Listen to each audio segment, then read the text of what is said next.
कौन ब्रह्मा का पिता है, कौन विष्णु की मां, शंकर का दादा कौन है, हमको दे बता। ये जानने के लिए कृपया सुनिए जगत गुरु तत्वदर्शी संत रामपाल जी महाराज के अमृत वचन सर्व पवित्र धर्मों के पवित्र शास्त्रों के आधार पर। जैसा कि आपने वो शब्द सुना, तुम कर दो पल में पार हो जा रजा तेरी, मेहर तेरी महाराज जिसपे रजा तेरी।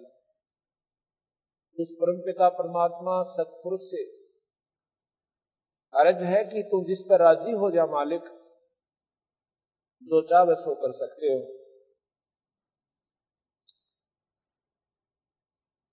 काल कष्ट से जीव दुखी सुन, मन तुम्हारे तरस आया कि ना, सतलोक को छोड़ के सतगुरु इस काल लोक में आया कि ना। तपस्या पे जीव जड़े थे, उनको देख दुख पाया कि ना, वहां खूब हुई तकरार निरंजन गेल तेरी, तुम कर दो पल में पार हो जा रजा तेरी, मेहर तेरी महाराज जिस पे रजा तेरी। धर्मदास एक बहुत ही धनवान पुरुष थे, सेठ थे। इतने सेठ थे कि बांधवगढ़ शहर में रहते थे और बांधवगढ़ के नवाब राजा जो होते थे वो धर्मदास के परिवार से वित्तीय सहायता प्राप्त किया करते थे, उनकी मदद करते थे। वो इतना पैसे से परिपूर्ण वो हंस आत्मा, फिर भी परमात्मा में रुचि एक विशेष ढंग की थी। बांधवगढ़ मथुरा से लगभग 1000 किलोमीटर की दूरी पर पड़ता है और आज से 550 वर्ष पहले की पूर्व बात है। अब हम बांधवगढ़ होकर आए हैं, जबकि सड़कें प्रॉपर बन गई है और गाड़ी में भी वहां पर बहुत समय लगा हमें जान में, यानी कार के द्वारा। और ऐसे उबड़ खाबड़ वहां पर रास्ते हैं, कभी नीचे उतर गए पहाड़ हैं और कभी ऊपर न चढ़ गए, और कभी ऐसे बांगे टेढ़े से कसूते जंगलामा का। इधर इतनी ऊंची पहाड़ नजर आवश्य तो नीचे साइड में नाला घना है। उस समय वो नाले इतने थे जिनको घाट बोलते हैं, और वो हिम्मत करके वो परमपिता परमात्मा की प्यारी आत्मा वो धर्मदास सेठ बांधवगढ़ से पैदल चला और मथुरा के अंदर पहुंच गया। कितने दिन में पहुंचा होगा? मेरे ख्याल में तो 1 महीना लग गया होगा उस परमात्मा प्यारी आत्मा ने, क्योंकि उसमें ना कोई ढंग के रास्ते थे और बारिश होगी तो वो पानी तो भर गया। रास्ते में भयानक जंगल आते थे, क्योंकि जंगल पहले वैसे नरे होया करते थे, अब भी बहुत रह रहे वहां पर। अब भी वहां पर नेशनल पार्क, राष्ट्रीय उद्यान बनाया हुआ है सरकार ने, एमपी सरकार ने, और उसमें शेर और चीते दोबारा छोड़ रखे। इतना जंगल है, वो बिना प्रयोग किया जाने वाला, उसको यूज नहीं किया जा सकता, प्रयोग नहीं किया जा सकता, ऐसा क्षेत्र है वो, पहाड़ी क्षेत्र। तो वहां पर इन्होंने, सरकार ने जो है शेरों के लिए वहां पर अब दोबारा वहां पर वास दिया शेरों को, और दूसरे जो चीते वगैरह उसमें छोड़ दिए। और पहले सवता नरे हुआ करते थे, अब उसने अपनी जान की भी परवाह ना करके परमात्मा को पाने के लिए सिरदर्द की बाजी लाकर मथुरा पहुंच गए। मथुरा में आकर भगवान कृष्ण की बहुत तगड़ी साधना किया करते थे। रामकृष्ण के उपासक थे। जैसे आम व्यक्ति हिंदू जो होता है भगवान शिव की भी साधना करते हैं, राम की भी साधना, विष्णु जी की भी साधना, माता की उपासना भी, और तीर्थों का भी हम पूर्ण रूप से अपना जिसका जितना व्योत है वो तो जरूर करता है। उन्होंने गुरु बना रखा था, रूपदास नाम का उनका गुरुदेव था। रूपदास जी ने कहा, बेटा परमात्मा ये मनुष्य शरीर कभी कभी देता है, सूट बैठा है ये इंसान का, इसको ऐसे नहीं खोना चाहिए। ये माया तो बिरना कितनी बार होली, और आज शरीर हमारा चला जाएगा तो माया हमारे साथ नहीं जाएगी। तो इसमें जितना भी पुण्यदान तो कर सकता है, तीर्थ यात्रा कर सकता है, ईश्वर को भज सकता है, तो यह कमाई अपने साथ रहेगी। तो हंस आत्मा था, परमात्मा में विशेष रुचि होगी। रामकृष्ण जी का जाप करना और शालिग्राम की पूजा करना, शिवलिंग की पूजा करना, गीता जी का पाठ करना उसका दिनचर्या थी। उसकी ऐसी दिनचर्या थी। तो कबीर साहब वो पूर्ण परमात्मा सत्पुरुष, इतनी पुण्यात्मा का इतनी श्रद्धा देखकर उसको पता चला कि ये अनजान आत्मा गलत साधना पर लगा हुआ है। तो कबीर साहब मथुरा में आकर प्रकट हो गए एक जिंदे के रूप में। जिंदे महात्मा ज्यादातर मुसलमानों में होते हैं। वो कैसे होते हैं? एक काला सा टोप, ऊपर इतना लंबा चौटा टोप का, इतनी लंबी टोपी बनाते हैं लंबी लंबी, वैसे कपड़े से की, और तहमंद बांध लेते हैं, और एक ऊपर जैसे कपड़ा कुर्ता पहनते हैं। लेकिन उस समय उन्होंने वो रूप नहीं बनाया था, फिर बाद में बनाते हैं। पहले ऐसे साधारण से भगत के रूप में। और धर्मदास को देखा, सुबह उठा, एक सथान लिपया, पहला तो गोबर, गऊ के गोबर तय, और गंगा उसमें जल छिड़का पवित्र कुएं का लाके, और फिर वहां पर भोजन पकाया, भोजन पका के खाना खाया। हाँ, उससे पहले उनकी पूजा करी, वो लीप ल्याप के वहां पर मूर्तियां रखी भगवान वो ठाकुर जी की, उनको नवाया, नवा कर उनके कपड़े पहनाए, मुकुट रखा, माला डाली, मुकुट रखा, तिलक लगाया। उसके बाद फिर अपना गीता जी का पाठ करने लगा। कबीर साहब इतनी दूर बैठे देख रहे हैं जैसे कोई भक्त देख रहा हो। तो थोड़ी देर के बाद जब वो अपनी पूजा से निवृत्त हो लिया, तो कबीर साहब आकर कहने लगे, महात्मा जी क्यों उसने माला गाल रखी गल में, और वैष्णव साधु जैसा रूप बना रखा, तिलक लगा रखे, किसने? धर्मदास जी ने। कबीर साहब कहने लगे, भगत जी महाराज जी,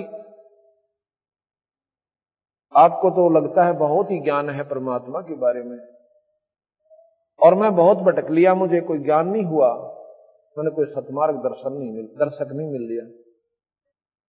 तो धर्मदास कहने लगा, भाई मैं बता दूंगा तेरे को, और जैसे मैं कहूं ऐसे कर लिए, तेरा बेड़ा पार हो जाएगा। अगजी मत ने ढूंढू था परमात्मा को, ऐसा मन व्यक्ति मिलावे, ऐसा संत मिलावे, मेरा बेड़ा पार हो है। क्या करते हो? उन्होंने बताया कि मैं गीता जी का पाठ करता हूं, 68 तीर्थ करता हूं, 68 तीर्थ करता हुआ अब मैं मथुरा में आया हुआ हूं, और भी अभी बाकी तीर्थ मेरे बकाया से सारे करके आऊंगा। कितने दिन लगेंगे? अके मेरा 2 वर्ष भी लग सकते हैं, 1 वर्ष भी लग सकता है, 6 महीने तो आज अगर कोई 68 तीर्थ करना चाहे अपनी कार में जाकर तब लगते हैं प्राणी को, और 60,000 रुपये लग गए, अब 30 में भी ना सब है। 68 तीर्थ पर जाने के लिए कम से कम 6 महीने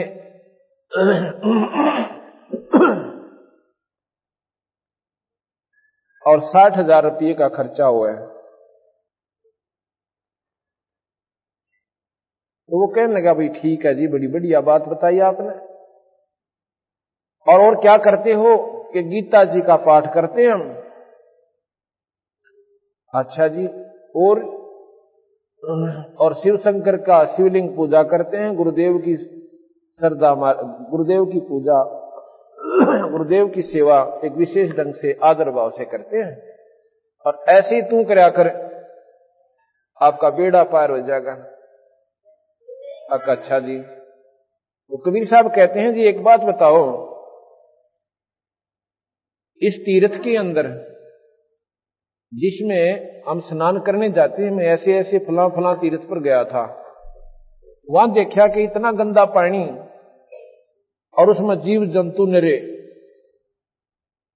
और वो जीव जंतु जब उस तीर्थ में पहले ही विद्यमान थे, यानी वहीं पर रह रहे थे, तो वो तो महाराज जी कति मुक्त हो जाएंगे, उनकी मुक्ति तो जरूर हो जाती होगी। अब धर्मदास जी बड़ा सहम सा गया कि बात तो इसने इसी कर दी कि जो पहले ही जीव उसके अंदर विद्यमान है और जो 24 घंटे उसके अंदर रहे वो नाव है, वो तुम्हारा जी सब तो पहले पार होते होंगे फिर। और जो स्नान करने प्राणी जाता है तीर्थ में जब स्नान किया जाता है तो सूक्ष्म जीव जो पानी के अंदर दिखाई भी ना देते और वो हाथों की रगड़ से मार दिए जाते हैं। क्या महाराज जी वो पाप नहीं लगेगा?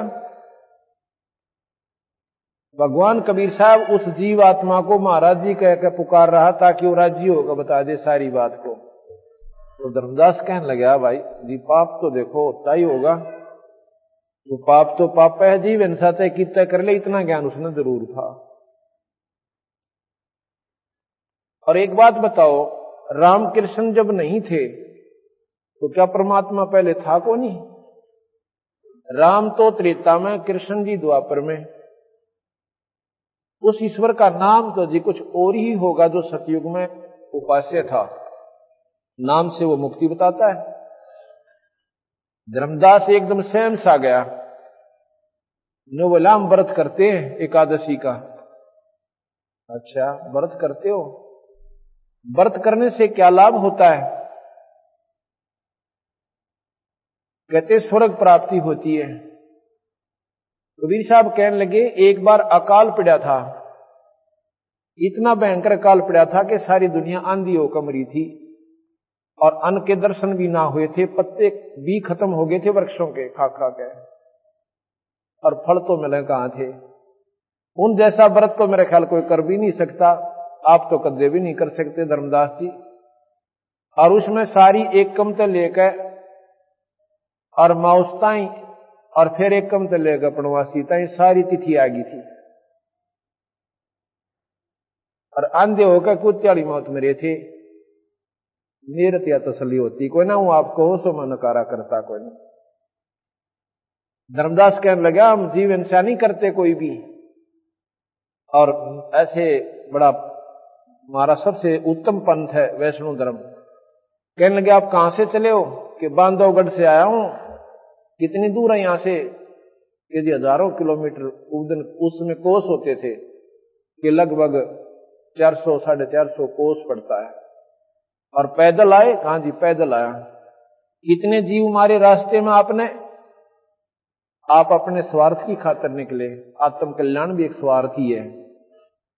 और वो बेचारे अपने बच्चा के चुग्गे खातिर, कोई कीड़ी चीटी अपने बिल से निकली और वो तू ऐसे मारा भगदी,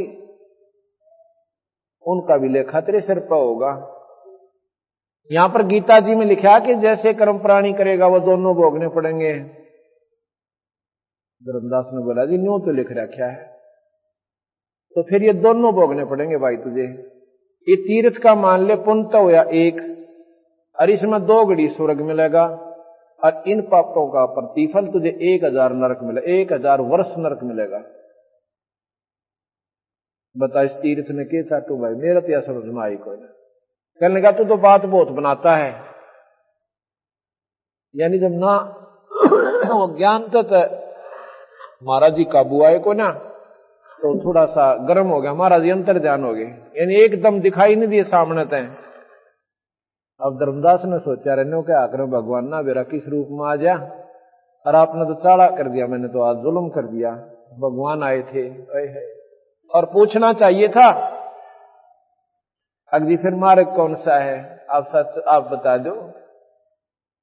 जबकि मेरे सारे आंकड़े खत्म, और उसकी बात 100 की 100 वजनदायक, और फिर भी अभी मानवस नहीं माने, अब ये फिर भी ना माने, अब ठीक है मेरे हिसाब तो है, अब ये फिर भी ना माने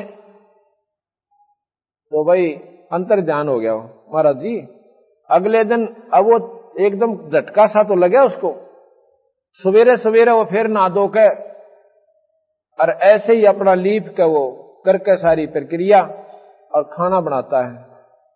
खाना बनाने लगा तो चूल्हे में लकड़ी ला रखी थी इसी मोटी, और उसके साथ छोटी छोटी लकड़ियां एडिशनल और लगाते हैं ताकि वह आग बढ़े जा। सारा खाना बना लिया उसने, अपना भोजन, और स्वयं बनाया था। तो वह लकड़ी जड़ती जड़ती जब उसके सामने आई, बीच से लकड़ी थोथी थी, और उसमें देखा कि वह पाछे तक काली हो रही सारी चींटियां थे, उसमें से कीड़ियां निकल रही, चींटियां, और अपने बच्चे मुंह में ले रही अंडे। और कुछ उसके मां जो बाहर लकड़ी के पीछे एक गर्म होने से एक विशेष पदार्थ छोड़ देती वह लकड़ी, और वो पानी सा इतना उबल रहा होता और उसमें पड़े और उसके सामने पटर पटर जैसे चटक पटक होकर मर रही हैं। और उसने देखा उत्तरे की, धर्मदास के विचार आया कि या तो कम से कम भी 3 फुट की लकड़ी थी, और इसमें सारी में ये कीड़ी थी, तेने तो जुल्म कर दिया, इतने प्राणी मार दिए, मेरे ख्याल भी नरक भी परमात्मा ने न्यारा बनाना पड़ेगा मेरी खातिर। ओए होए होए। अब के विचार करा, क्योंकि आस्था परमात्मा में बहुत गणी थी। ईश्वर ने विचार अब पे, मतलब वो प्रेरणा आई सद्भावना पूर्वक कि आज मैं इस अन्न को नहीं खाऊंगा, इस सारी भोजन को, बात को किसी महापुरुष को खिला दूंगा, संत को, मेरे पाप कट जाएंगे, मेरा पीछा छूटा, मैं नहीं खाऊं इस बार। अब उस अन्न को लेकर उस थाली में धर के और चलता है, सामने बंदी छोड़ कबीर साहब एक जिंदा रूप में बैठ जाते हैं, जो ऊंचा सा टोप, दाढ़ी बड़ी हुई, और वहां पर बैठ जाते हैं एक वृक्ष के नीचे। धर्मदास ने सोचा महाराज जी वो बैठे, लेकिन वो शकल वो नहीं थी जो पहले दिन वार्ता हुई थी। धर्मदास ने जाकर नमस्कार किया और उनके आगे वो भोजन की थाली धर दी। महाराज जी भोजन पाओ, लगे आपने भूख लगी है? कहा भाई भूख का टाइम हो रहा है, 10 बज गए दोपहर सुबह के, भूख तो लगी धर्म भगत जी। हाँ, धर्मदास नाम कहा महाराज जी ने कि धर्मदास भूख तो बहुत लगी हुई सब आई। अब उन्होंने सोचा धर्मदास का है वो कुकर मेरा नाम जान गया। फिर ने सोची हो सके है तीर्थ पाया होगा, किसी ने मुझे पुकारा होगा, इसने याद कर लिया होगा। ये मन बड़ा उस्ताद सा, जल्दी सी ठिकाना बात ना आउन नहीं दे। तो कहने लगे भोजन पालो महाराज जी। अकलिया भैया, महाराज जी ने वो ऊपर का जो छालना सा ऊपर डाल रखा था कपड़ा, वो उठा दिया, हटा के लोटे में तपने में तो पानी लेके ऐसे कोई मंत्र सा बुदबुदाया और छींटे मार दिए। वो सारी की सारी सब्जी और रोटियां की कीड़ी बन गई, चीटी बन गई और काली थाली होगी पतई। और नो निकलने बेचारी वो अपने बच्चे मुंह में लेकर नो बोला, धर्मदास तेरे तक कसाई भी चोखा, इतने पाप के भोजन को और मुझे खिलावे और रोज तो प्रतिदिन खावे। और फिर उसी स्वरूप में आगे जो पहले दिन वार्ता करी थी, तू क्या कहे था मैं जीव हिंसा नहीं करता, इतनी जीव हिंसा यहां पर होती है भगत जी, तेरे पर गिने भी को ना जा, और इतना पाप तेरे सिर पर धर देता ही काल बली, और बेकार आख्या तुम्हारे को कि तुम पुण्य कर रहे हो। पुण्य थोड़े और पाप गणे। धर्मदास तो चरणा में पढ़कर रोएगा, छोड़ जाए को नहीं, छोड़ जाए को नहीं। महाराज जी कहते हैं सुन भाई, मैं खुद स्वयं परमात्मा हूं, पर नो विश्वास हो क्यों करे, क्यों नहीं होगा? क्योंकि हमारे इधर ज्ञान ऐसा गढ़ रखा कि परमात्मा आकार में आता है को ना, उसकी परिभाषा न्यारी है, उसका तो रूप ही कुछ और है, वो तो देखा ही नहीं जाता। जब परमात्मा का आकार नहीं तो देखोगे क्या? जब उसका आकार मानते ही नहीं, आकार बिना दिखे के अगला समाधि लाओगे, समाधि क्या खातिर लाओगे? परमात्मा को निराकार मानो फिर देखने खातिर समाधि लाओ, तो दोनों बात कैसे बने? दिखेगा तो प्रेमी आकार में आना पड़ेगा, उसने ना को ना दिखाई दे। समाधि क्या होती है थोड़ा वर्णन करेंगे अभी आगे चल के, अभी ये प्रकरण पूरा करते हैं। धर्मदास जी को महाराज बताते हैं, सुन भाई बेटा खड़ा हो, नो रोवा मत ना, बात सुन मेरी ध्यान पे। कबीर साहब ने जब कहा मैं परमात्मा हूं, धर्मदास ने बोला महाराज जी यह बात मेरा दस्ती को ना। क्यों नहीं दस्ती? आप रोटी भी खाओ, आप पानी भी पियो और चलते फिरते नजर आओ, और मनुष्य कैसे दिखो, मैं क्यों कर मानू आप भगवान हो? बंदी छोड़ कहते हैं हम साहेब सतपुरुष हैं। कबीर साहब बोले मैं पूर्ण परमात्मा सतपुरुष हूं।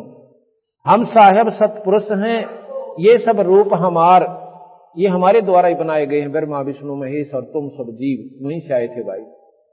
जिंद कह धर्मदास से तुम सत्य शब्द गनसार, गगन सुन में धाम है अवगत नगर नरेश, अगम पंथ कोई ना लखाइए खुद शंकर से। हमारा जो स्थान है ना वो बहुत दूर है, ना शिवजी ने पा लिया, ना ब्रह्मा ने पावे, ना विष्णु ने पावे।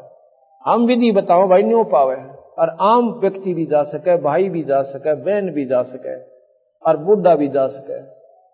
जब हमने 10 मंजिल की इमारत में जाना है, 10 मंजिल की मकान पर ऊपरली छत पर पहुंचना है मंजिल में तो कोई तो पीछे से चढ़ रहा है, कोई बराबर से चढ़ रहा है, और कोई सामने से लटक रहा है। कोई झांकी तक पहुंच गया एक मंजिल में, वहां से दड़ पड़ा। ये रास्ता उस वहां तक पहुंचने का नहीं है। अगर किसी के पास चाबी है वो मालिक आवे और अपने महल में ताला खोले और जीने में कह बूढ़ा ठेरा लूला लंगड़ा सहज सहज और पहुंच जावे। इसी प्रकार विधि ठीक हो परमात्मा पाने की तो आम व्यक्ति गृहस्थी सबसे पहले पार हो सकता है।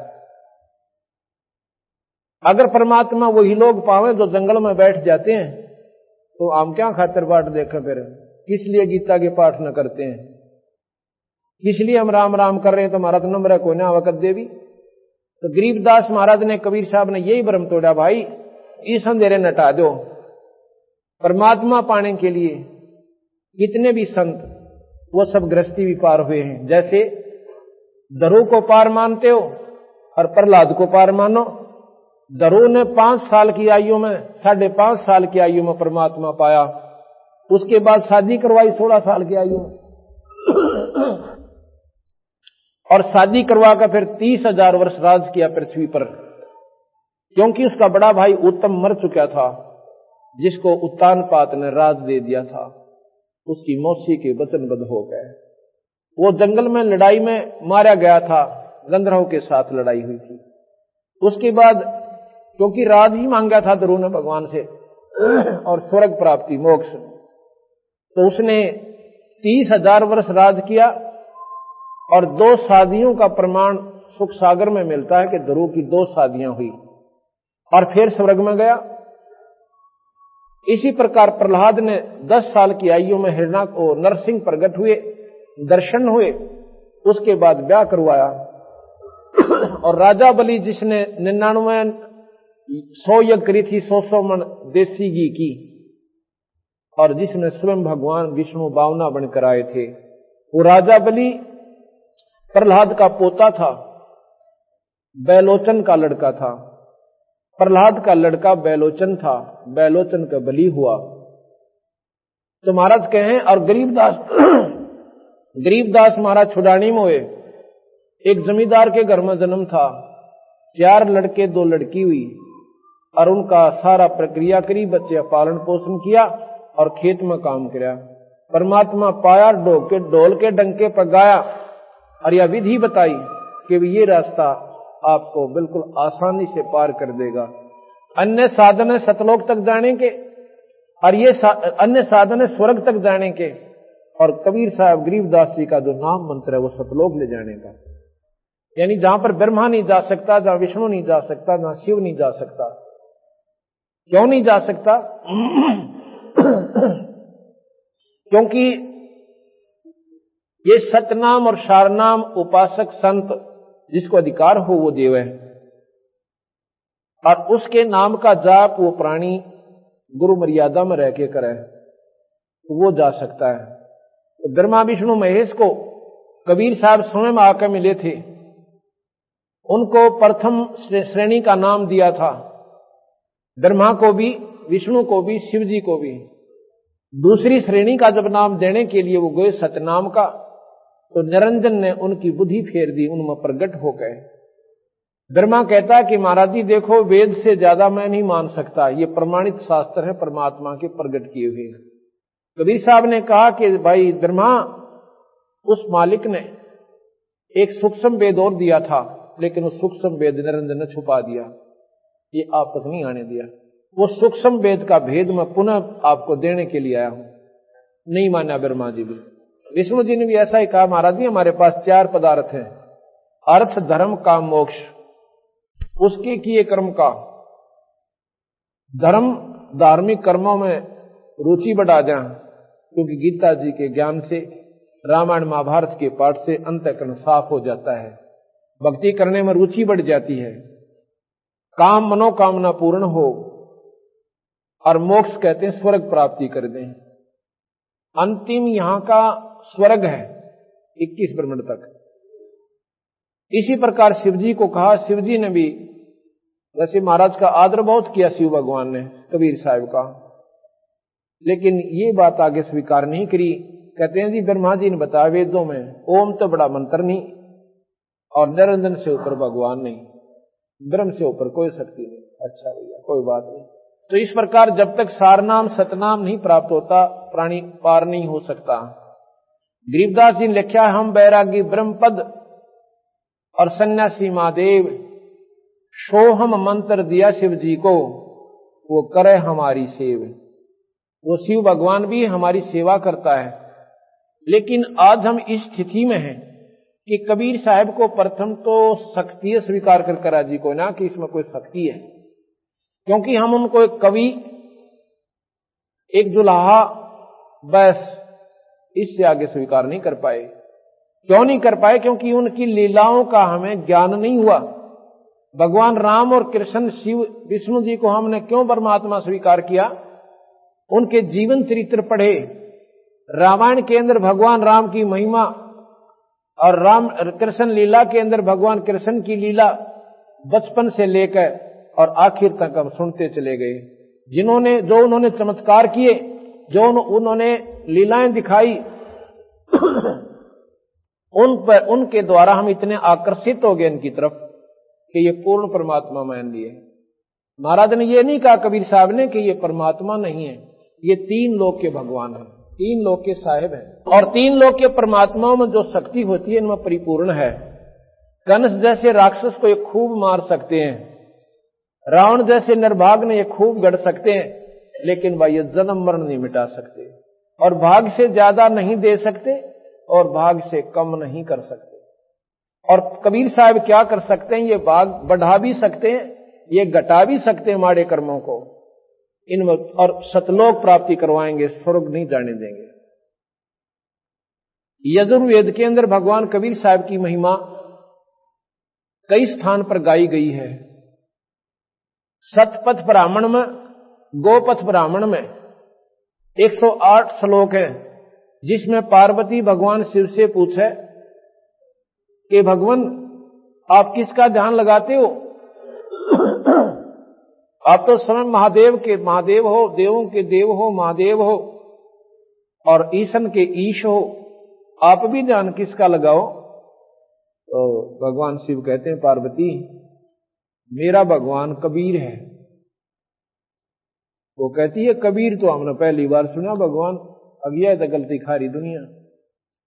ये वो शक्ति है कि इसके बराबर इस ब्रह्मांड में कोई ईश्वर नहीं है।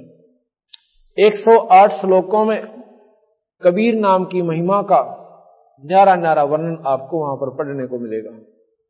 इस प्रकार अब धर्मदास के पास हम वापस आते हैं कि धर्मदास को महाराज जी समझा रहे हैं कि धर्मदास जो साधना आप कर रहे हो ये आपको पार नहीं कर सकती। प्रथम तो इतने उलझेड़े मुलझ गए कि उस काल बली ने आपको इतना गलत रास्ता दे रखा से, और उन संतों ने कहां से ज्ञान हुआ? बेचारे उन्होंने अपने शास्त्र पढ़े और उन शास्त्रों का अनुसरण किया और वही डंडोरा आगे पीट दिया। तो कहते हैं धर्मदास ले मैं बताऊं भाई तो कितने नुकसान करके आता है, मैं पूर्ण परमात्मा हूं। कैसे?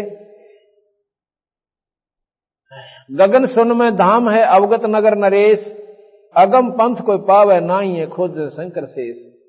वो स्थान नहीं मिलता इनको, क्योंकि वो मार्ग, वो नाम, वो जाप, वो साधना यहां नहीं है। वो मैं देऊं भाई। सुन गगन सतगुर बसे पृथ्वी आसन थीर, और गरीब धर्मदास धोखा दिला वे छानो नीर और खीर। ना मैं जन्मो ना मरो, ना आऊं ना जाऊं, और शब्द विहंग सुन में ना हमारे धूप ना छान। ना तो मैं पैदा होता, कबीर साहब कहते, और ना मैं मरता। ये प्रमाण आपको आज बताएंगे कि कैसे कबीर साहब का आना हुआ और कैसे यहां से जाना हुआ, और बीच में उन्होंने कितने कितने चमत्कार आपको दिखाए। अगर हम इनकी महिमा को भगवान विष्णु यानी राम और कृष्ण की लीला से तुलना करेंगे, तब इतना तो जरूर यकीन होगा आपको कि जरूर ईश्वरीय शक्ति थी। बोले जिंद सुनो धर्मदासा, अमर पिंड प्राण नहीं श्वासा। वो जिंद रूप में, जिंदा रूप में साहिब आए थे परमात्मा कबीर साहब सतपुरुष। कहते हैं बोले जिंद सुनो धर्मदासा, अमर पिंड प्राण नहीं श्वासा। और गर्भ योनि में हम नहीं आए, और मादर पिदर ना जननी जाए। ना मेरे माँ बाप और ना किसी माँ का मैं पैदा होता। शब्द स्वरूपी रूप हमारा, ये जो शरीर दिखा है ना तूने, ये मेरा शब्द रूप है। और क्या दिखलावे आचार विचारा। आचार किसे कहते हैं? जैसे कर्म कांड करते हैं, भाई मूर्ति पूजा करना, तीर्थ व्रत करना, ये इस प्रकार गीता जी का, भागवत का, रामायण का प्रतिदिन पाठ करना, ये आचार है, कर्म कांड है। और कर्म कांड स्वर्गापुर वासा, कर्म कांड से स्वर्गापुर जाता है और उसके बाद नरक में आ जाता है, जो नरक भोगने होते हैं। 70 ब्राह्मण की है हत्या, जो चौका तुम देवो नित्ता। ब्राह्मण की हत्या का शास्त्रों में इतना खतरनाक प्रमाण दे रखा है कि ब्राह्मण को मारे का पाप नहीं उतरता जीव का। कहते 70 ब्राह्मण की है हत्या, जो चौका तुम देवो नित्ता। है तुम जो रोजाना जो लीप के ना ये लीपते हो पृथ्वी को, और फिर भोजन तैयार करो उसमें, इतने पाप करते हो धर्मदास, 70 ब्राह्मण की हत्या हो जाती है, इतना पाप तेरे ऊपर है। और तूने कहा मैं पाप नहीं करता। अब धर्मदास सुन्न हो गया कतई, क्यों आंखें देख रहा, बोल रहा क्यों कर। पहले तो वकील बने था, पर बंदी छोड़ने गुंजाइश नहीं छोड़ी।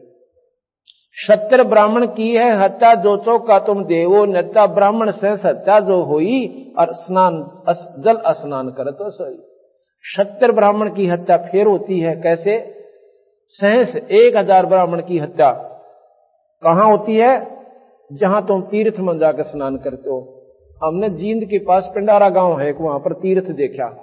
वहां पर कहते पांडव आए थे और उन्होंने जोड़ खोजा था, और नो कहे वो मौस की बाट में देखी, और बैठ के माउस ना आई। अरे बिला शराब देगा, बिला कलयुग में रोज आया करेगी। एक बात बताओ, पांडव स्वयं दुखी, एक भी काम हल नहीं हुआ उनका, और उन जोड़ खोजा, हम नान जाओ उसमें। जब वो स्वयं सुखी नहीं हुए वहां के स्नान करने से, और हम वहां स्नान करके सुख की बाट देखें, ये उड़जेड़े किसने लाए? उन अनजान लोगों ने, जिन्हें मार्ग का बेरा नहीं था, अपना पीछा छुटवाने खातिर आगे हांडे जाएंगे, धक्के खानते उड़ा तेरा पीछा छूटेगा। क्योंकि सुख वो दे नहीं सकता, क्योंकि मार्ग को ना संत के पास। फिर उन्हें नहीं बंडाओगा, तुम फलानी जगह चला जा, फिर किसी ने गया पर बता देगा, वो बेचारा पहले तो पैसे इकट्ठे करो, दोहरावे कोई ना। क्यों उसका पीछा छुटवाना उसने? गया जी जान खातिर कम से कम भी 5,000 रुपये चाहिए, और फिर वहां की समय काट है, फिर जावा गया पर इतना उससे कोई लाभ ना। फिर को एक बार द्वारका गेड़ा और मारा, द्वारका कौन सी आड़े है, इन तीर्था बनाया जाए, इतना उसका पंडा और दोनों नुकसान हो ले, मरना हो मेरे लिए इतना। अब हमने वो तीर्थ देखा, अमावस्या के दिन वहां पर एक फिल्म भी बनवाई हमने। ओए होए, वो भोली बाली आत्मा जिनको गुमराह कर दिया, वो डटे तो ना डटती, नो कति जैसे पानी उमड़ का आकर नदी का, नो दुनिया इकट्ठी हो से, और ऐसा गंदा पानी हो जाता, उसमें गधे पानी नहीं पी सकते। और वो भोली आत्मा उसमें स्नान करके, उस बेवकूफों द्वारा बनाई हुई बहकाई हुई, और वहां स्नान करके इनको हमारी मुक्ति होगी, हमें सुख प्राप्त होगा। तो कहते हैं ब्राह्मण से हत्या जो हुई, और जल स्नान करे तो सोई। उसमें क्यों कितने जीव रगड़ रगड़ के मसल के उनका कचूमर निकले, आराम मुक्ति की बात देखे। तेरे अब बिना बेरे वायदे से जुल्म हम पहला हम भी जाया करते, मैं सब तागरा करता, क्यों भक्ति भाव में ज्यादा लगन थी। और जो भी किताब बता देते, उड़ो फुलाना एक शिवजी निकल रहा है, उड़ो जान दे बाजे। अब शिवजी के निकला मूर्ति दरी पाई हुआ, किसी को उधर गया होगा, एक बताते हैं, एक ने ऐसा खेल खेला तो शिव जी निकालन का कि एक के खेत में बैठा थोड़े से दिन वो महात्मा, और वहां की एक रैग बोरी चिना की दाब खुर्दवा के खड़ा, बोरी चिना की दाब दी रात ने, और उसमें एक मूर्ति धर दी शिव जी की, ऊपर 1 फुट 1.5 फुट माटी घेर दी, और फिर 6 महीना पाछा फेरा उस पर घास जमा पाया उड़े, उतनी निशानी पुक्की करेली थी। गांव में डंडोरा पिटवा दिया अपने जो सेवकों द्वारा, बोला भाई हाँ शिव जी निकलेगा परसों, उड़े पानी गिरना शुरू कर दिया। पानी डाला और दूर से बना रखा उसने पानी का भी सिस्टम, एक नाली सी खोद बना के उसमें पानी ठोक दिया, वो चने फूल गए, फूल के चने हुआ शिव जी निकलने लग गया, सारा गांव इकट्ठा हो गया और मार बगन हो गया भाई उड़े। और शिव जी का मुंह दिखा था, इतने लोगों ने ढक दिया लोटा का, मंड दियो कर दिया होगा, गुआंडा ते डूंडा पाट गया, वो करके इकट्ठा सारे नमालनर वो जा पाछा उन्हें सोचे भाई चल बाबा जी जगह शिव जी ने तक मंदिर में स्थापित कर देते हैं। वो जब खाया तले तो वो चिने गेल चिपटे आए उसके ऐतरा बुलाओ, वो फिर खोदा उसमें एक बोरी चिना की ठोक रखी ठगी। तो इस प्रकार बेवकूफ बनाकर वो शिव जी काट दिया धरती में। परमात्मा धरती में कोई पत्थर बनकर रहता है, वो सर्वव्यापक है। फिर तो इसमें भी है वो, देखो न सोते इसमें नहीं है, वो कण कण में विद्यमान है, इसलिए उसको पाने का स्थान अपना शरीर है, इसमें मिलेगा और कितना पावे को नहीं। और नहीं तो फिर आकार रूप में राम आए कृष्ण आए, उनके देखने से कौन पार हो गया। अगर नाम बिना पीछा छूटता हो जीव का तो भगवान कृष्ण देख कितना देखा था और सारे पार हो जाते दर्शन से होते। तो ये तो नाड़ी आंट पकड़ा रखी हमारे ताई, और हमने को ज्ञान मिलाना इस मार्ग का। ब्राह्मण से सत्या जो होई, जल स्नान करत हो सोई, चौके कर्मी किट मर जाई, सूक्ष्म जीव जो दर्शे नहीं। चौके में लिपो हो ना, इतने जीव हैं जो दिखते भी को ना, और वो नो के सारे मरे हैं और तुम्हारे को बहुत पाप हो से। चौके कर्मी किट मर जाही, सूक्ष्म जीव जो दर्शे नाही, पृथ्वी ऊपर पग जो धारे, कोट जीव एक जन्म मारे, करें आरती संजम सेवा, ये अपराध उतरे ना देवा। हरि बाती पृथ्वी के रंगा, कोट अनंत कोट उड़े पतंगा, तारक मंत्र कोट जपाही, वो जीव हिंसा उतरे नाही। ये तारक मंत्र दिया करो, फिर न को पाप पालन का मंत्र देता हूँ, राम राम राम राम राम राम मंड्या रहा, बस 1000 माला फेर दे। कहते हैं ये तारक मंत्र कोट जपाही और वो जीव हिंसा उतरे नहीं। अगर राम के नाम तय और पाप कटे तो भगवान राम ने स्वयं दंड भोगना पड़ा उस अपने किए हुए कर्म का। कैसे कि भगवान राम ने सुग्रीव के भाई बाली को मारा था और उसका दंड उन्होंने भोगना पड़ा। द्वापर युग में आके कृष्ण जी के रूप में आया और बालिया नाम के एक जीव मरने, शिकारी ने, जो मच्छियां पकड़ता था, पहले मच्छियां भी पकड़ता था और साथ में दूसरे भी शिकार भी करने जाता था, उससे वो बाली, तो जो बाली था वो बालिया नाम का अपराधी पारधी बना और कृष्ण वही राम कृष्ण जी बन पाए, उन्हें अपने स्वयं बदला देना पड़ा। तो महाराज कहे कि तारक मंत्र कोट जपाही, ये जीव हिंसा उतरे नाही, ऐसा ज्ञान अचम सुनाऊं, पूजा अर्पण सब छुटाऊं। मैं आपको ऐसा मंत्र दे दूंगा भाई ये सारे ही ना अपने तीर्थ पर जान की आवश्यकता पड़े और ना ही कहीं आपको किसी प्रकार की अन्य साधना जो व्रत कुछ नहीं करना पड़ेगा। एक नाम देते हैं, इसका आपका बेड़ा पार हो जाएगा। हमने आत्म कल्याण से ही तो मतलब है। जो भी कोई साधना हम कर रहे हैं अपने सुख सुविधा खातिर ही घर में कर रहे हैं और वो होती भी कोई ना, न पूजे में जा रहे हैं। जो नुकसान होना है, ज्यादा पैसे वाला है, लाखों का वजह है, थोड़ा सा उसकी भैंस मर जाए हुआ है बतेरी, तो बंदी छोड़ के हमारे शरण में आओ, पहले तुम नहीं यहाँ सुख दो, इतने सुख दूंगा कि तुम्हारे पर नावड़ा को ना गिनने भूल जाओगे। अब तो पहले प्राणी यहाँ पर आते हैं, दुखमर होते हैं हमारे पास इस बंदी छोड़ के दरबार में, अरे दूसरा होना जब वो सुखमर होते हैं, वो सुखमर होते हैं कि हम पहले कहाँ भूल गए थे, हमने पहले मार्ग क्यों ना मिला, इतने दुख पा लिए। ऐसे ऐसे भक्त आए हैं, 20-20 साल तक ब्रह्म माटी हो रही थी, ना घर में सुख था, ना कदे बालक बीमार, कदे हम दुखी, और इस बंदी छोड़ की शरण माते। ये काम था, ये पहले हम चौकस करें हैं कि जब तक हमारा मन सेट नहीं होगा इतना भक्ति हो क्यों करे। तो सबसे पहले बंदी छोड़ कबीर साहब हमारे ये सांसारिक कामों को इस स्थिति पर ले आओगे कि आपने उनकी चिंताएं बंद हो जाएगी। और चिंता बंद होएगी तो फिर आप क्या करोगे, फिर गफलत करते हो भक्ति भगवान में। महाराज के हमारा ये उद्देश्य नहीं, फिर गफलत में करोगे भगवान के मार्ग में भक्ति में तो फिर नुकसान शुरू हो जाएंगे। ये सुख इसलिए देता हूं कि तुम्हारा दृढ़ विश्वास हो हमारे में कि हम जो रास्ता बताओ वो सच सबाई, और फिर परमात्मा बच का अपना बेड़ा पार करवाओ। सतलोक चलो, वहां पर आपका दोबारा मरण नहीं होगा। स्वर्ग में गए प्राणी दोबारा आते हैं, ये आपने खूब पता है। भगवान कृष्ण भी कहते हैं गीता जी का ज्ञान भी यही बतावा है कि अर्जुन तेरे मेरे असंख्य जन्म हो लिए, जन्म मरण तो मिटे नहीं। चोले बदलेंगे, कभी कुत्ते बन जाएंगे और कभी सूअर बन जाएंगे, कभी गधे बन जाएंगे, और कर्म अनुसार फिर मनुष्य भी बन जाओगे, पर भाई यह दुर्गति नहीं मिटे। यही माता शक्ति पुराण में कहती है कि हैवग्रीवा तेरा जन्म मरण नहीं मिटा सकती भाई, तेरा मरण तो जरूर होगा। तो उसने केवल मांगा, न्यो बोला जी मुझे ऐसा वर दे दो कि मैं हैवग्रीवता ही मरूं। अच्छा भाई तथास्तु। अब भगवान विष्णु को हैवग्रीव का रूप बनाना पड़ा उस माता के आशीर्वाद को भी रखते हुए। कैसे बनाया, कहते भगवान विष्णु राक्षसों से लड़ लड़कर थक कर एक स्थान पर बैठ गया और अपने तीर की को ऐसे ठोडी पर लगाकर एक पहाड़ी सी पर बैठा था। अब हैवग्रीव का न तंग ने कर दिए देवता, वो माता के पास गए, ना ब्रह्मा के पास गए, शिव के पास गए, बोले हमारे बस का तो कोई ना हैवग्रीवा मारना, इसको तो वरदान है हैवग्रीव ही मारे। तो कहां आए, तो ब्रह्मा जी बोला चलो विष्णु जी से प्रार्थना करते हैं, वो कर सकते हैं इस काम को। विष्णु जी निंद्रा में गणी में।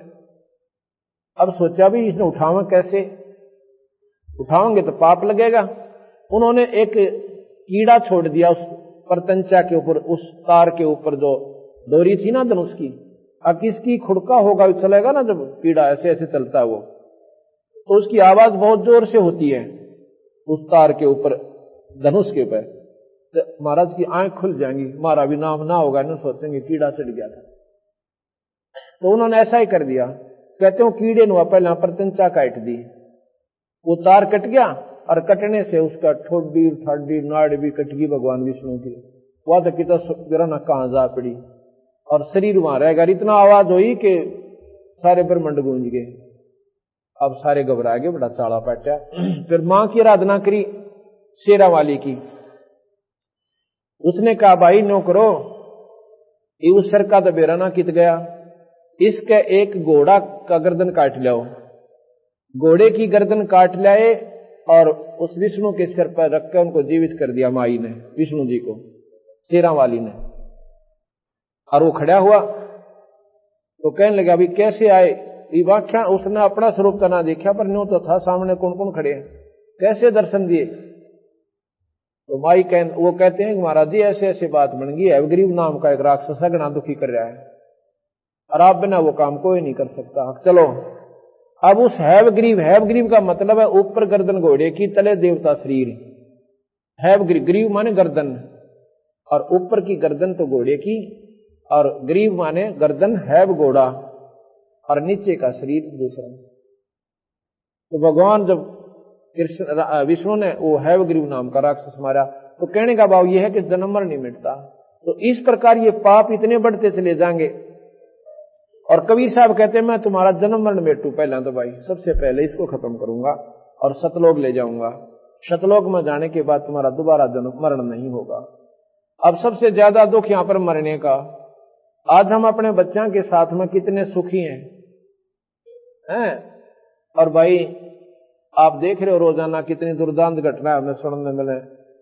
कलेजा दैल जाता हमारा भी किसी की सुनते हैं कि एक घर के 2 प्राणी एक्सीडेंट में मर गए और उस घर में के बचा होगा। फिर बाकी सर कूट कूट कर दीवार फोड़ देते हैं और सर फोड़ लेते हैं, पर बनता कुछ को नहीं। तो महाराज के इतने बूंदे कष्ट तुमने असंख्य बार भोग लिए और फिर भी ना सोधी करते यहां से निकल जावा।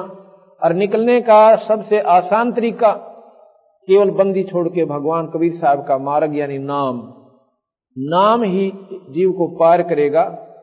गीता इसी का प्रमाण देती है। ओम नाम के मंत्र का भगवान गीता जी के अंदर नाम का जाप का महत्व देते हैं। राम नाम का गीता जी में कितना जिक्र नहीं है।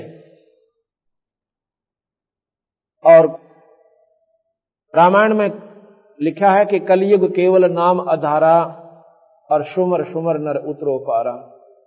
वो नाम कितना पार करेगा? विष्णु जी की साधना जो करने वाला प्राणी विष्णु लोक में चला जाएगा नाम के जाप से। जैसे ध्रुव और प्रहलाद ने नाम ही जाप किया। प्रहलाद तो घर में ही रहा शुरू से ही और नाम के जाप से वही वस्तु प्राप्त की जो ध्रुव ने वन में प्राप्त की। यहां कहते हैं कि ऐसा ज्ञान अचम सुनाऊं, पूजा अर्पण सबे छुड़ाऊं। भाई खान पान में दमन प्राणी कैसे पाओ मुक्त निशानी। खाते हो ना उसमें भी जीव मरते हैं, पानी पीते हो उसमें भी जीव होते हैं, दूध से दही बनती है उसमें भी जीव होकर पैदा होकर मर जाते हैं, उसमें भी पाप हो। तो भाई तुम पीछा के ऊपर छूटे। तो धर्मदास कहने लगा महाराज जी फिर ये पाप तो होते ही रहेंगे जब तक हम आखिर तक रहेंगे। महाराज जी कहते मैं बताऊंगा।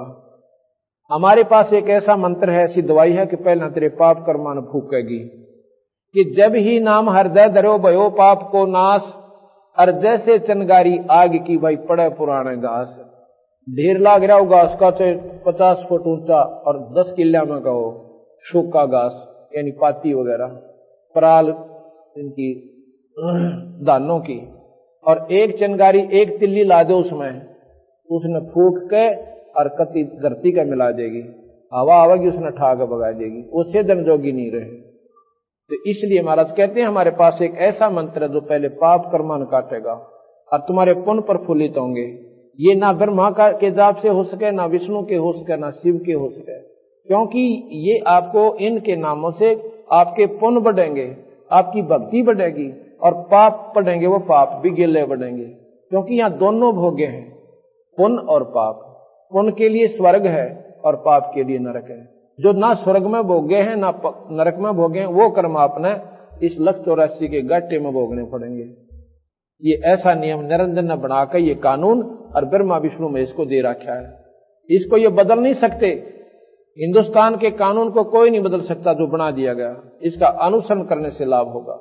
इसी प्रकार इन्होंने आगे गीता जी द्वारा और रामायण महाभारत के चरित्र दिखा के यही बताया भाई इसमें रहना है हमारे लोक में, तो ये नियम तुमने निभाने पड़ेंगे, इससे तुम्हारे पाप कम होंगे और भाई पुण्य ज्यादा हो जाएंगे। पुण्य के प्रभाव से तुम काफी दिन स्वर्ग रहोगे और पाप कम होंगे तो थोड़े दिन नरक में जाना पड़ेगा। पर यह चक्र 84 का चक्र एक बार जरूर काटना पड़ेगा। ये नियम है यहाँ का 3 लोक का। कहते हैं कोट जीव जल अचमन प्राणी या मैं संक शुभ नहीं जानी, कहो कैसे विध करो आचारम और त्रिलोकी का तुम सिरभारम। तू काहे का ये भगवान की भक्ति कर रहा भाई, कहो किस विध करो आचारम त्रिलोकी का तुम सिरभारम। और राप्ती सूक्ष्म एक ही अंगा अल्प जीव जूनी जत्संगा। राप्ती कहते हैं हाथी को और सूक्ष्म कहते हैं ना दिखाई दे वो जीव, यानी चींटी ले लो छोटी सबसे इकाई जो हमने दिखाई दे। ऐसी तो कीड़ी मारने का पाप है चींटी के, और ऐसे हाथी के मारने का पाप है। बाप का छोटा बेटा मरे उसने उतना ही दुखावे और बड़ा मरे उसमें भी इतना ही दुखावे माँ बाप ने। इसी प्रकार परमात्मा की दृष्टि में जो भी जीव छोटा मरे, चाहे वो अनजान में मरे चाहे जाने में मरे, उसके लिए उतना ही वो हत्यारा होता है। इसमें थोड़ा सा अंतर हो जाता है। इतना राहत दिया इन्होंने। यहां पर एक कानून है कि जिसने गुरु बना लिया, और गुरु हो पूरा जिसको आदेश हो नाम देने का, घर घर गुरु बन बैठे, उन भोली भाली आत्माओं ने 4 मीठी बात बना के और कहते हम नाम दे देंगे। नाम का सब न नबेरा राम हर कृष्ण घना ओम कर ले, ये तो कोई भी बता सके, लेकिन अधिकारी बिना युग नाम दिया हुआ फलता नहीं, ये काम नहीं करता। उस परमात्मा के दरबार में एक लिस्ट पाओगे जब आप यहां से जाओगे। उस लिस्ट में उस संत का जो यहां पर प्रमाणित है जो नाम देने का अधिकारी है उसका नाम पावेगा, उसकी फोटो पावेगी, और जब आप जाके अपने गुरु का नाम बताओगे वो पार्षद सबसे पहले वो लिस्ट देखेंगे और उस लिस्ट में थारे गुरु का नाम नहीं पाओगा, सीधा नरक में ठोक देंगे। वो नकली पासपोर्ट होगा आपका, नकली पासपोर्ट वहां चाला नहीं चल सकता। इसी प्रकार जैसे भगवान राम और कृष्ण विष्णु आदि का आपने जाप भी करना है, भक्ति करनी है, तो उसके नुमाइंदे उस संत से नाम लो जिसको नाम देने का अधिकारी गुरु से प्राप्त हुआ हो। फिर उसका जाप करो, डट के विधिवत करो जैसे गुरु बतावे, आप स्वर्ग जाओगे। अब ये बार बार क्यों बताना पड़ रहा है कि स्वर्ग ना हम इतनी बड़ी अच्छी जमानत है कि इसका बराबर कोई वस्तु है कोई ना। अब उसकी तुलना में जब सतलोक देखा और ये ज्ञान देखा तो वो कुछ भी कौन पाया। उसके सामने इंद्र दा राज, इंद्र स्वर्ग का राजा होता है और राजा स्वर्ग भोग के इंद्र और गदा बनता है। तो गरीबदास कहे इंद्र दा राज काग दा बेस्टा, ओए होए काग की बीट है इंद्र का राज यानी स्वर्ग का राज भी। और जो हमारे जैसे 2-4 साल उसमें वैसे लेटन खातर जाओ अपने पुन इकट्ठे करके, वो बता के लूट के लाओगे वहां से, और ये 84 चक्कर ने होगा। कबीर साहब कहें भाई इस बखेड़े ने मेरे बिना कोई मेटनिया नहीं सर, क्योंकि सतलोक की जानकारी किसी ने दिए ना शास्त्र में पाई। और वो नाम ओम नाम को ये भी महाराज भी कहते ये उत्तम नाम से 21 ब्रह्मांड तक आपको सिद्धि दे देगा, स्वर्ग देगा, ऐसी सिद्धि दे देगा कि आकाश में उड़ जाओगे। ऐसी सिद्धि प्राप्त कर लेंगे ऋषिजन के कई चोले बना लेंगे, यहां भी दिखा वहां भी दिखा वहां भी दिखा। ऐसी बता नहीं कितनी बताई, ऐसी बना लोगे कि पृथ्वी के ऊपर चलते दिखोगे, ना पानी के ऊपर ऐसे चलेंगे वो संत जैसे पृथ्वी पर चलते हैं। तो कबीर साहब कहते हैं भाई ये मुक्ति का साधन नहीं बने, फिर जन्म मरण ना बेटा इन बात आते हैं। इस ओम के मंत्र से यो काम जरूर हो जाएगा पर 184 ना बेटा। और इस महाराज कहते हैं एक मंत्र और देंगे हम जिसको सतनाम कहते हैं, वो आपके यहां भी सुख देगा और सतलोक में ले जाएगा। हाँ जैसे मैं बता रहा था ना गुरु का प्रकरण था, तो गुरु का क्या काम है, उपदेश ले लिया, पूरे गुरु तय हैं। विष्णु जी का भी पूरा गुरु हो, भगवान शिव का भी पूरा साधक हो, और सतलोक ले जाने वाला संत भी पूरा हो। तो पूरे का तात्पर्य है कि वो आदेश हो गुरु से कि भाई तू नाम दिया करें, तो वो लड़ी जुड़ जाती है उस परमपिता परमात्मा की शक्ति। जैसे थर्मल प्लांट से लाइट आती है बिजली, और आगे वो कनेक्शन उससे ठीक जुड़ा हुआ घर में तक पहुंच गया आपके, तो आपके बिजली वो काम करेगी जिसकी महिमा तुम सुना करते थे। अगर वो विधिवत नहीं आपसे जुड़ी हुई नहीं आई तो वो बिजली नहीं आपके घर में, ते बेशक पंखे लवाए रही हो। इसी प्रकार ये परमात्मा की शक्ति ऐसे विधिवत आती है और उसके नुमाइंदे संत एक तार का काम करता है और उस संत के अंदर से परमात्मा आता है। संत के अंदर भगवान होता है। क्यों होता है कि जैसे तार में बिजली होती है। अब मान लीजिए आपने नाम लेने जाते हो और नाम दे दिया गुरुजी ने, वो क्या बताओगा, बीड़ी शराब मांस तंबाकू कभी नहीं पीनी, भाई किसी की आत्मा नहीं दुखानी, एक टाइम भूखा रह लेना, अगर आपके भाग में स्वाभाविक कोई मिलता तो प्राप्त कर लेना। चाहे कोठी दे भगवान तने, चाहे कार दे तुझे और चाहे फैक्ट्री लावा तेरी, पर भाई उसमें नींद खराब करके मत करिए। अगर किसी की आत्मा दुखा के करेगा तो सत्यानाश को प्राप्त होगा, और तेरे भाग में होगा डूंडा ठा देगा, वो भाग न परमात्मा नहीं रखा तेरे ने। और नहीं है तो बैठ कर अपना सूखी खा ले एक टाइम, पर लोग दिखावा देखम देखा टेलीविजन मत खरीद जाए। अपने बच्चा ने समझा ले बेटा हमारे बाग में कोई ना, बच्चा की भी आस्था होगी, ऐसी बात नहीं भगवान के नाम पर लागे पास है। तो इस प्रकार जब गुरु के पास जाते हैं तो जब वो नाम देता है ये परख लेता है कि ये अधिकारी हो लिया कि नहीं।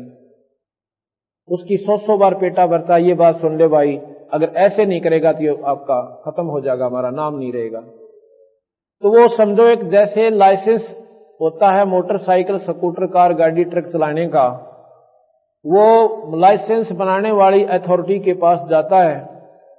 नियम है कि जो लाइसेंस बनाने से पहले एक ट्रैफिक इंचार्ज होता है, उसको आदेश है कि पहले इसकी ट्राई ले पूरा, इसको साथ बैठावे गाड़ी में और कह चला भाई गाड़ी ने, और भीड़ बां के सारे के चला के लावे, और जब वो बिल्कुल सही चलावे, सही रोड सेंस को यानी सड़क के नियमों को सही निभाता है और ठीक ठाक गाड़ी निकाल आता है, उसका लाइसेंस बना दीजिए।